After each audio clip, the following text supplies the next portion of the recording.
స్తోత్రం చెప్పండి, గట్టిగా చెప్తారా?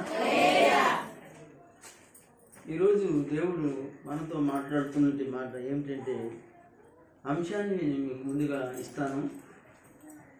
కనుక ఏంటి అంశం అంటే, దైవ సేవకులను మన్నన చేయవలెను.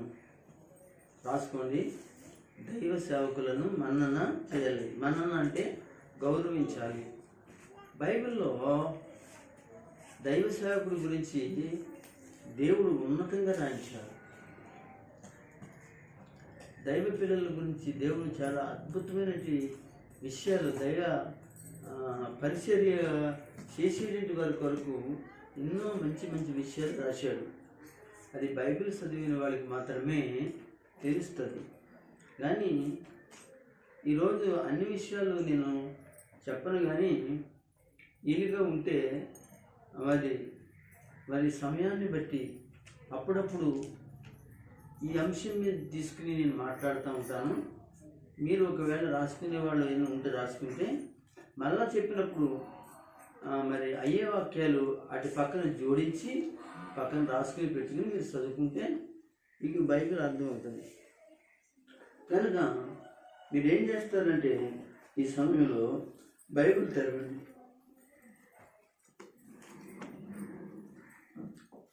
మన అంశం ఏమిటి అనే విషయాన్ని గురించి మీకు నేను చెప్పాను కదా.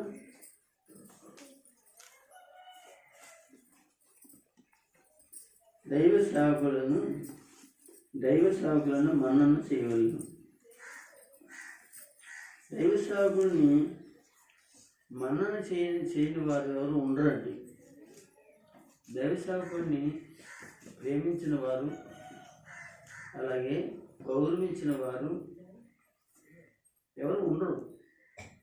చిన్నపిల్లలు మొదలుకొని, యవనస్తులు మొదలుకొని, స్త్రీలు మొదలుకొని, పురుషులు మొదలుకొని అందరూ దైవ సేవకుడు అంటే ఎంతో గౌరవంగా గౌరవిస్తారు. గౌరవించాలి కూడా. అది దేవుని వాక్యంలో దేవుని పిల్లలకు నేర్పించినటువంటి విధానం.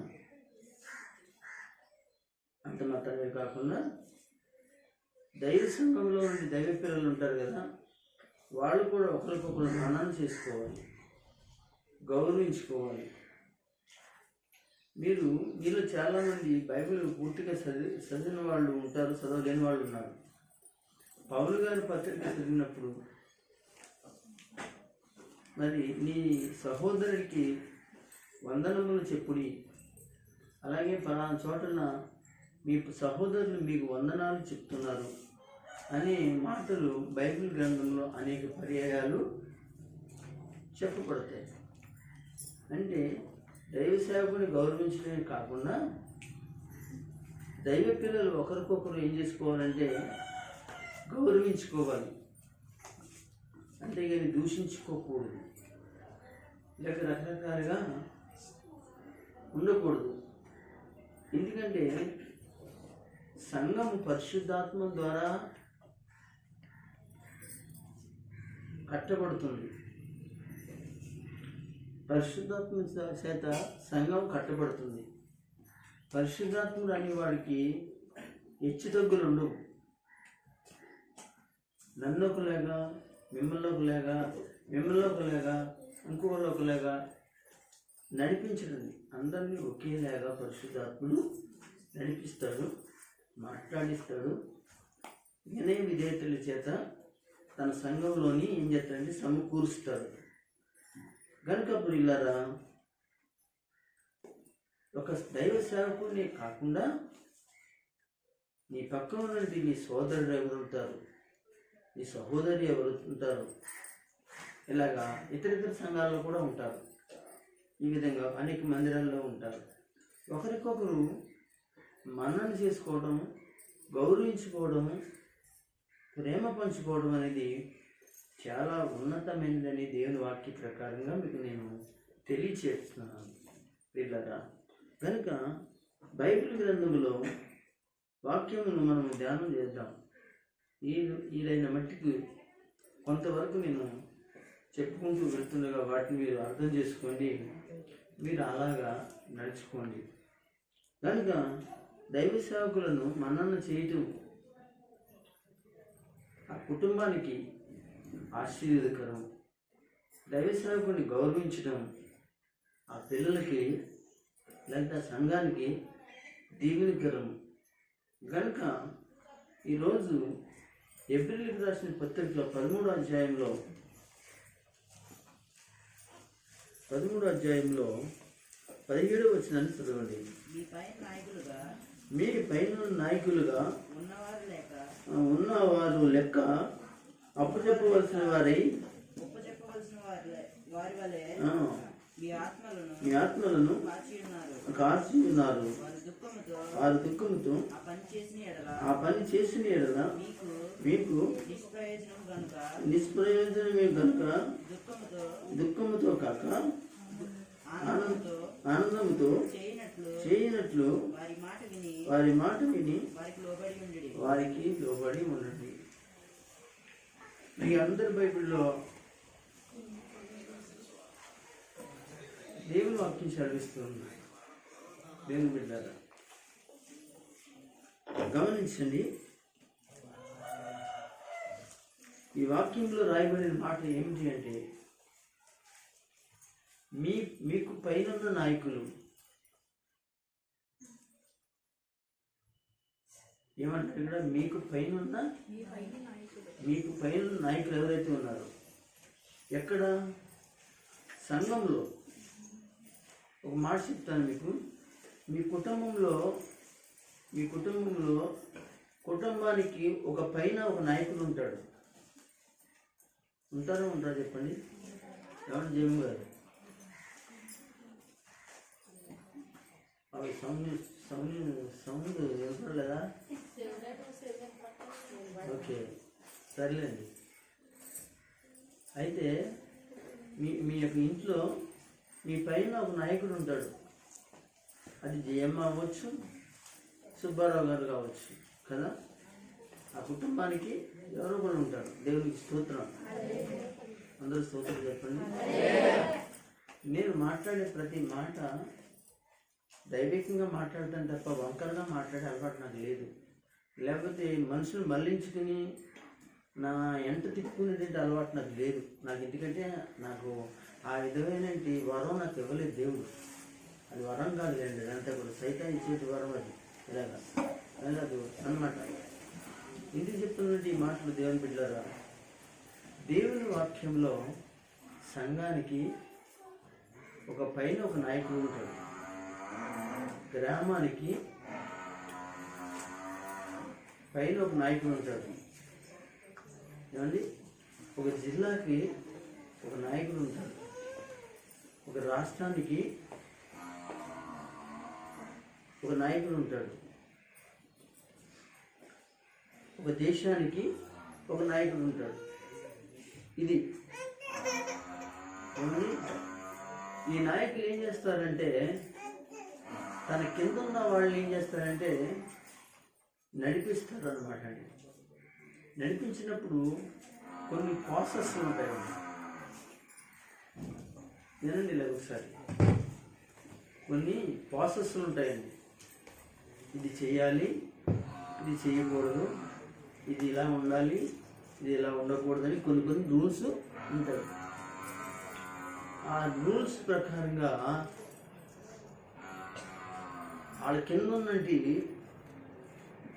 ప్రజలు ఏం చేస్తారంటే చాలా జాగ్రత్తగా ఫాలో అవుతారు, వెళ్తారు, వ్యతిరేకంగా ఉండరు. ఒకవేళ వ్యతిరేకంగా ఉన్నారనుకోండి, ఏం జరుగుతుందంటే చాలా ఇబ్బందికరమైన పరిస్థితులు ఆ ప్రజలు ఎదుర్కోవాల్సి ఉంటుంది. లేదంటే ఆ నాయకుడు కూడా ఎదుర్కోవాల్సిన పరిస్థితులు కూడా ఉంటుంది. అయితే అలా లేకుండా ఉండాలంటే వాళ్ళని ఏం చేయాలి అని అంటే మన్నన చేయాలి, గౌరవించాలి. ఉదాహరణగా నేను చెప్పిన వాళ్ళు ఇంతమంది చెప్పాను, పై నాయకుల గురించి చెప్పాను. ప్రస్తుతానికి మన రాష్ట్రానికి పై నాయకులు ఎవరు?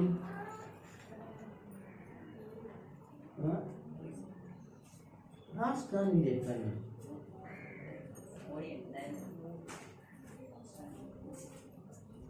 రాష్ట్రానికి పై నాయకులు మన అందరు. మరే అసలు ఇది ఎక్కడ అసలు నాకే తలపోయిందని నేను అనుకుంటున్నాను. నేను తలపోయి మాట్లాడుతున్నానేమో నాకు భయం వేస్తుంది. నేను అంట మన రాష్ట్ర ముఖ్యమంత్రి ఎవరు? ఇలా చెప్పాను. జిల్లాకు కూడా ఉంటారు, గ్రామానికి కూడా ఉంటారు నాయకులు. ఏమండి సరే ఎన్ని అక్కర్లేదు కానీ మన యొక్క గ్రామానికి పై నాయకులు ఎవరు? గట్టి చెప్తున్నా, సర్పంచ్ గారు అట్లా అదేనా అన్నది. ఓకే, స్తోత్రం. నిజమే. కనుక అవును, మన గ్రామాల గురించి ఒకసారి ఆలోచిస్తే మనకి ఈ గ్రామం, మన సరుకుల గ్రామం ఉందనుకున్నాం. దీనికి పై నాయకుడు ఎవరంటే సర్పంచ్ గారు అన్నమాట. అంటే ఆయనకి ఇంకొక పేరు ఉంది తెలుసా మీకు? ప్రెసిడెంట్ కాకుండా ఇంకో పేరు ఉంది, మీకు తెలుసా మీకు? ఓకే, ఇంకో చెప్పాలి అంది. ఈ సరుకుల గ్రామానికి ఒక ప్రెసిడెంట్ గారిని ఏమంటారు తెలిసింది? మొదటి పౌరుడు. దేవుని స్తోత్రం చెప్పండి. ఏమంటారు అమ్మగారు? మీరు బాగా అన్ని తిరిగేస్తా చేస్తూ ఉంటారు. అది దానికోసం అంటే కదా, గ్రామంలో ఉన్నట్టు ప్రెసిడెంట్ కానీ ఆ గ్రామంలో ఉన్నట్టు పౌరులు మనం, ఆ గ్రామంలో ఉన్నట్టు పౌరులు కనుక. అయితే మొదటి పౌరుడు ఎవరా అన్నమాట? గ్రామ సర్పంచ్ అనేటి ప్రెసిడెంట్ గారు మొదటి పౌరుడు. స్తోత్రం, అల్లు చెప్పండి. అందుకే ఏదైనా సరే మనం ఎంతమంది వెళ్ళినా, ఎంతమంది వెళ్ళకపోయినా మొదటి పౌరుడు నిలబడ్డాడు అనుకోండి, కంపల్సరిగా అక్కడ పనులు అవ్వాలి. దేవుని స్తోత్రం. సరే, ఇలా చెప్పుకుంటూ వెళ్తే చాలా సంగతులు ఉంటాయి. ముఖ్యమంత్రి గురించి చెప్పుకుంటాము, చెప్పచ్చు. కలెక్టర్ ఉంటాడు, కలెక్టర్ కూడా ఒక ఇలా ఉన్నారండి, వాదాలు ఇలా చెప్పుకుంటూ వెళ్తూ ఉంటుంది. సరే, ఇక్కడ మీకు పైన నాయకులు, ఇక్కడ బైబిల్ ప్రకారంగా మీకు పైన నాయకులు ఎవరు అని అంటే దేవుని సంఘాన్ని నడిపించేటువంటి దైవ సేవకుడును దైవ సేవకురాలు. దేవునికి స్తోత్రం. ఏమండి? దైవ సేవకుడును దైవ సేవకురాలు. అయితే ఒకే గ్రామంలో 100 చర్చిలు ఉంటాయి, ఒకే జిల్లాలో కొన్ని వేల చర్చిలు ఉంటాయి. ఏ చర్చిలో ఉన్నది పాస్టర్ గారు? ఆ చర్చికి ఏమై ఉంటాడు? పై నాయకుడై ఉంటాడు. ఆ నాయకుడైనటి ఆయన మాట ఆ సంఘంలో ఉన్నటువంటి ప్రజలు ఎవరైతే ఉన్నారో వాళ్ళు తూచ తప్పకుండా ఆయన చెప్పినట్టుగా చేస్తాడు, చెయ్యాలి కూడా. అదే చెప్పాను, ప్రెసిడెంట్ గారి గురించి చెప్పాను కదా. ఆయన ఏదైతే చెప్పాడో అది మనం చెయ్యాలి, ఏదైతే రూల్ పెట్టాడో అది చేయాలి. కనుక అది పంచాయతీలో ఉన్నటువంటి వర్కర్లు కావచ్చు, ఊళ్ళో ఉన్న ప్రజలకు కావచ్చు, ఆయన ఒక రూల్స్ పెట్టి ఒక రెగ్యులేషన్ అనేది విడుదల చేసాడు అనుకోండి, దాని ప్రకారంగా చేయాలి. కానీ నేను చేయను అంటే చట్ట విరోధమైన పరిస్థితులు తీసుకోవాల్సిన చాలా అవసరతలు ఉంటాయి ఆయనకి కనుక. సరే, అవి అలా ఉంటే మనకి ఆత్మీయమైన నాయకత్వం ఉంది. ఏది పాస్టర్ గారు ఎటువంటి ఆత్మీయమైన నాయకత్వం. ఈ నాయకత్వంలో ఏంటంటే ప్రజలు ఉన్నారండి. ఆ ప్రజలు ఎవరంటే యేసు క్రీస్తు ప్రభుని నమ్మి రక్షణ పొంది బాప్తిస్యం పొంది ఆ యొక్క సంఘంలో చేర్చబడి ఆ సంఘంలో ఉన్న నాయకుడైన పాస్టర్ గారితో వెంబడిస్తున్నటువంటి ప్రజలే ఎవరంటే క్రైస్తవ ప్రజలు. కనుక వాళ్ళే సంఘము అన్నారు. దేవునికి స్తోత్రం చెప్పండి. అయితే మన అంశం ఏంటి? దైవ సేవకుడును మన్నన చేయాలి. ఎందుకంటే ఏ అధికారమైనా దేవుడు ఇస్తేనే తప్ప ఉట్టుగురులో వచ్చిన అధికారం కాదండి. మనం చాలాసార్లు ఒక పాస్టర్ గారిని గౌరవిస్తాం. ఏమండి, ఊళ్ళో ఉన్నంటి ఉద్యోగస్తులను గౌరవించం అండి. తప్పు. బైబిల్ ఏం చెప్పిందంటే అండి, పాస్టర్ గారిని గౌరవించాలి. ఊళ్ళో ఉన్నంటి ఏ ఉద్యోగస్తులైనా సరే అనమాట. ఎమ్మెల్యే కావచ్చు, ఎంపీలు కావచ్చు, ఎవరైనా కావచ్చు, వీళ్ళందరికీ దేవుడే ఏం చేసాడో తెలిసిందండి, అధికారం ఇచ్చాడు. అధికారం ఇవ్వకోకుండా వాళ్ళు అధికారం చేయడానికి వాళ్ళు సరిపోదు. కనుక మనం ఏం చేయాలంటే ఊళ్ళో ఉన్నా, ఎక్కడ ఉన్నా, ఎలాంటి పరిస్థితుల్లో ఉన్నా ప్రతి ఒక్కరిని పైన నాయకులు ఏం చేయాలంటే గౌరవించాలి, మర్యాదించాలి, వాళ్ళ మాట వినాలి అనే విషయం రోమీయులకు రాసిన పత్రికలో చెప్పబడుతుంది. నేను వెళ్ళొద్దు, అక్కడికి వెళ్ళొద్దు కదా, ఇది అవ్వలేదండి కనుక. అయితే నేను చెప్పాలనుకున్నాను, దైవ సేవకుడుని గౌరవించే సంఘం ఎప్పుడూ దీవించబడుతుంది. అట్లేదండి.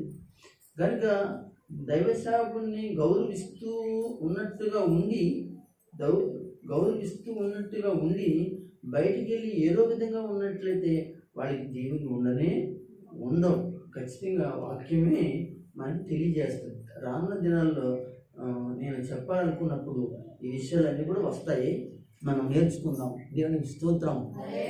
మొదట మనం నేర్చుకోకుండా ఎంత ప్రార్థన చేసినా, ఎంత భక్తి చేసినా, మనం చేయవలసింది చేయకోకుండా ఎంత ప్రార్థన చేసినా, ఎంత దేవుడిని అడిగినా, ఎన్ని ఉపవాసాలు చేసినా, ఎంతగా వాక్యం విన్నా, ఎంతగా మనం పరిచర్య చేసినా ఏంటి లాభం చెప్పండి? తెలుసుకోవలసిన విషయాలు ముందుగా తెలుసుకుని వాటి ప్రకారంగా నడిస్తే నువ్వు చేసిన ప్రతిదీ కూడా దైవకంగా నీకు ఆశీర్వాదకరంగా ఉంటుందని తెలియజేస్తున్నాను. చదువుదాం ఈ మాట. ఏ మాట? 17 వచ్చింది.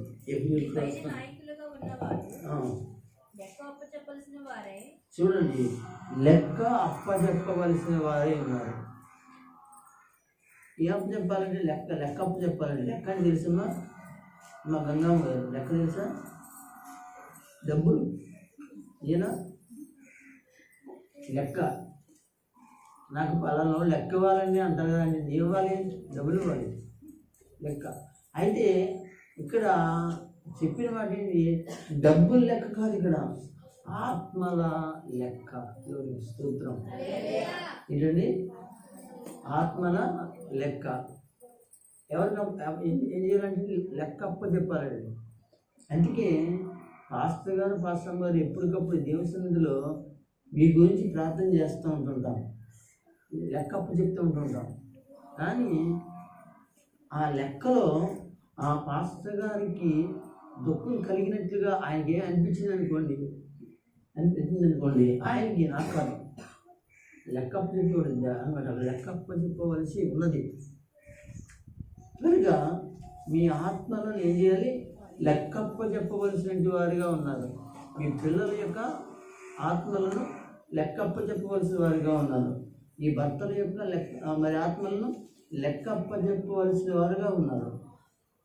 ఏమండి, ఈ పరిస్థితులు ఉంటుండగా ఆయన ఏడుస్తాడు, ఆమె ఏడుస్తుంది. ఎవరు? పాత్రమ్మ గారు, పాస్టర్ గారు ఏడుస్తారు. ప్రభా, ఫలానా బిడ్డ ఇలాగుంటున్నారు నాయన, ఫలానా సోదరుడు ఇలాగుంటున్నాడు నాయన, ఫలానా యవనస్తుడు ఇలాగుంటున్నాడు నాయన, ఫలానా యవనస్తురాలు ఇలా ఉంటుంది నాయన, అయినా ఫలానా వాళ్ళు ఇలా ఉంటున్నారు నాయన, సంఘంలో పరిస్థితులు ఇలా ఉన్నాయని.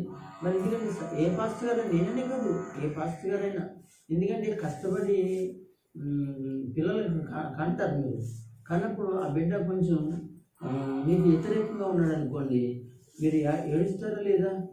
ఏడుస్తారు. అలాగే మేము కూడా మరి ఏడుస్తాం. మాకు వ్యతిరేకంగా ఏవైనా కనపడినప్పుడు, వినపడినప్పుడు, ఏం జరిగినప్పుడు, ప్రభువా ఏంటి నాయనా మేము తప్పు చేసామా, మేము పొరపాటు చేసామా, అయితే మేము ఏం చేసాం క్షమించి ఆయన మేము దేవుని సన్నిధిలో ప్రార్థన చేసి ఆ ఆత్మలను ఏం చేస్తామంటే దేవుని చేతులకు అప్పగించుకుని కాపాడమని కన్నీళ్ళతో ప్రార్థన చేయటం ప్రారంభిస్తాం. దేవునికి స్తోత్రం చెప్పండి, హల్లెలూయా చెప్పండి. కనుక ప్రియులరా, మరి అలాంటప్పుడు మేము దుఃఖపడుతున్నప్పుడు అండి దేవుడు నాకన్నా ఎక్కువ దుఃఖపడతాడండి. ఇప్పుడు నేను ఎవరి కొరకు దుఃఖపడ్డాను అంటే నేను కన్న బిడ్డ కొరకు దుఃఖపడ్డాను. అలాగే మీరు కూడా మీరు కన్న బిడ్డ కొరకు దుఃఖపడ్డారు. కనుక అలాగా దుఃఖపడినప్పుడు ఇప్పుడు యేసయ్య ఈ ప్రార్థన వింటాడు. విని దుఃఖపడుతున్నది ఆయన చూసి ఆయన మరింత దుఃఖపడతాడంటే. మీరు నేను నోవాహు గురించి చెప్పినప్పుడు 6వ అధ్యాయంలో చదవదండి, దేవుడు సంతాపము నొందెను అని రాస్తుంటుందండి. అక్కడ సంతాపం అంటే అర్థం ఏంటో తెలుసండి? అర్థంటండి ఏడుపు కంటే ఎక్కువ అండి. ఒక బిడ్డ ఇంట్లో చచ్చిపోతే ప్రేమించి ఎంతో ప్రేమగా చూసుకుని ఎంతో అల్లారుముద్దుగా పెంచుకున్న బిడ్డ చచ్చిపోయాడు అనుకోండి, వాళ్ళకి ఏడుపు వస్తుందా అంటారా? ఏడుపు కాదండి, సంతాపము అనమాట అండి. ఏంటండి అంత దుఃఖం అంటారు. అది ఏ తల్లి ఏ తండ్రి ఏ వ్యక్తులు వచ్చి వాదార్పు చేయలేనంత వేర్పు బాధ, అసలు రాత్రులు పగలు అలాంటిది అనమాట. దేవుడు తన సేవకుడి పట్ల జరుగుతున్న ఏదైతే ఆయన చూస్తాడో, కన్నులతో చూస్తాడండి, ఆయన చూసి తన సేవకుడును ఓదార్చాడు. కనుక ఆ సేవకుడి ద్వారా ఏమండి ఏం బాధ కలిగిందని చెప్పి ఆయన చూసినప్పుడు ఎవరైతే బాధ కలిగిస్తూ ఉంటారో వాళ్ళకి ఏమండి దేవుని యొక్క సన్నిధిలో దేవుడు తాను తీర్పు తీర్చడానికి ఆయన ముందుకు వస్తాడు. కనుక ప్రియులారా, నేను అంటున్నాను, దేవుని సన్నిధిలో ఏం చేయాలి సంఘము అంటే, దేవుని సన్నిధిలో సంఘం ఏం చేయాలి అని అంటే, మిమ్మల్ని కాస్తున్నట్టు సేవకుడైన వాడు. ఏమండి గమనించండి, మనము చాలా చోట్ల మనం ప్రార్థనకి వెళ్తాం. చాలా చోట్లకి నేను ప్రార్థనకు వెళ్తాను, మీరు వెళ్తూ ఉంటారు. కానీ అక్కడ సేవకుడు ఉంటాడు, ఆయన వాక్యం చెప్తాడు, ప్రార్థన చేస్తాడు. కానీ ఆయన మీ ఆత్మలను కాసేటి కాపరి కాదు. ఆయన కాసేటి కాపరి కాదు. ఎందుకు కాదంటే ఆయన మిమ్మల్ని ఏం చేసాడో తెలిసి మీకు కనలేదు. ఏమండి నేను 30 సంవత్సరాల క్రితం కన్న పిల్లలు ఉన్నారు ఇక్కడ. 20 సంవత్సరాలు కన్న పిల్లలు ఉన్నారు. ఇలా చెప్పుకుంటూ వెళ్తే సంవత్సరాల తరపున కన్న పిల్లలు ఉన్నారు.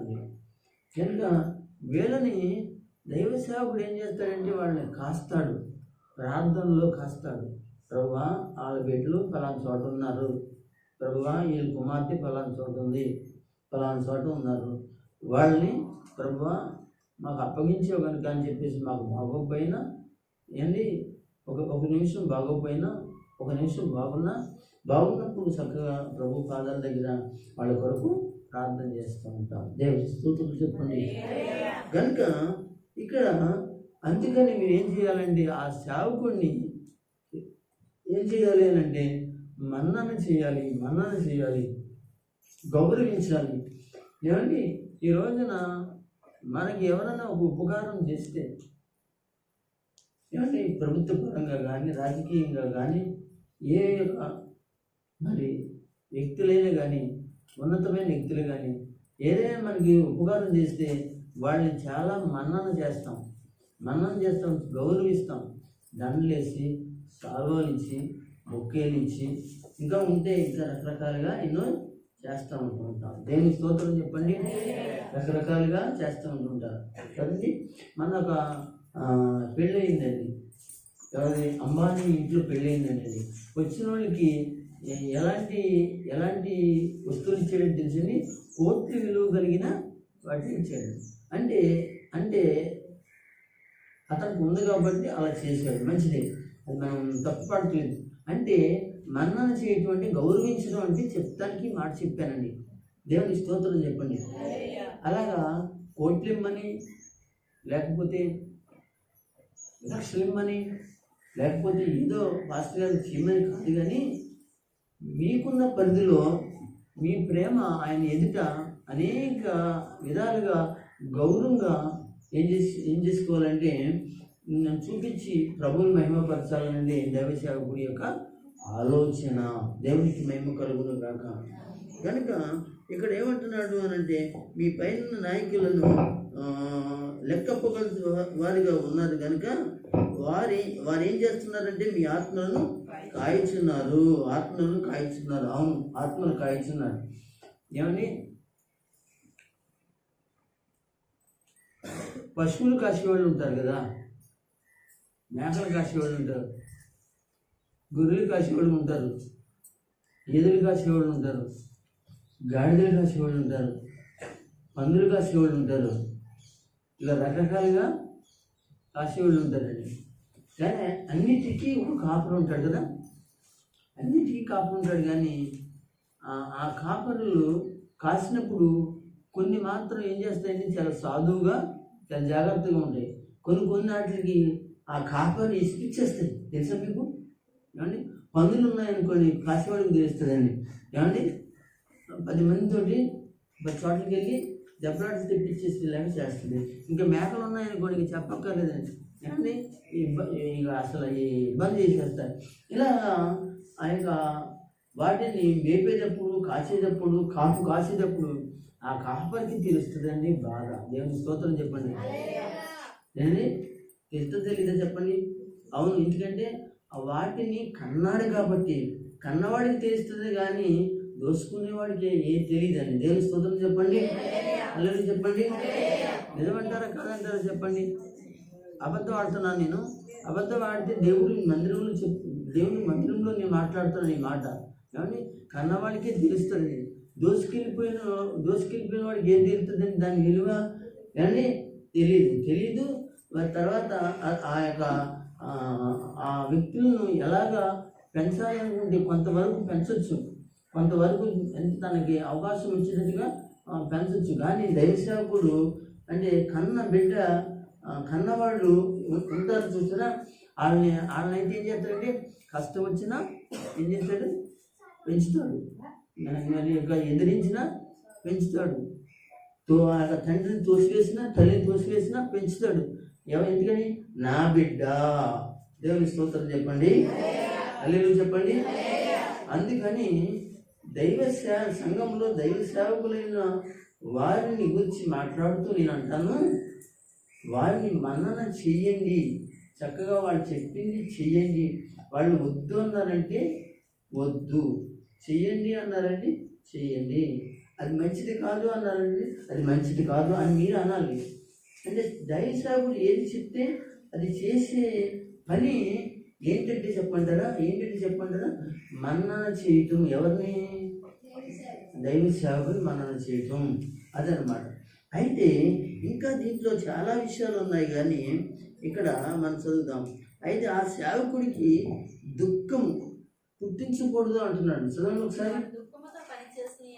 ఏమండి, ఆ దుఃఖంతో ఒకవేళ ఏం పని చేస్తున్నాం? మేము ఆత్మలు కాస్తున్నాం, అనగా వాక్య పరిచర్య చేస్తున్నాం, ప్రార్థన చేస్తున్నాం, అనేక విషయాల్లో మిమ్మల్ని ఏం చేస్తున్నాం? దేవుని దగ్గరికి తీసుకొచ్చి, నాయన పలానా కుమారుడికి పలాంటి కావాలంట, పలానా కుమార్తెకి వివాహం కావాలంట, పలానా అల్లుడి అవసరాలు ఇవి ఉన్నాయంట.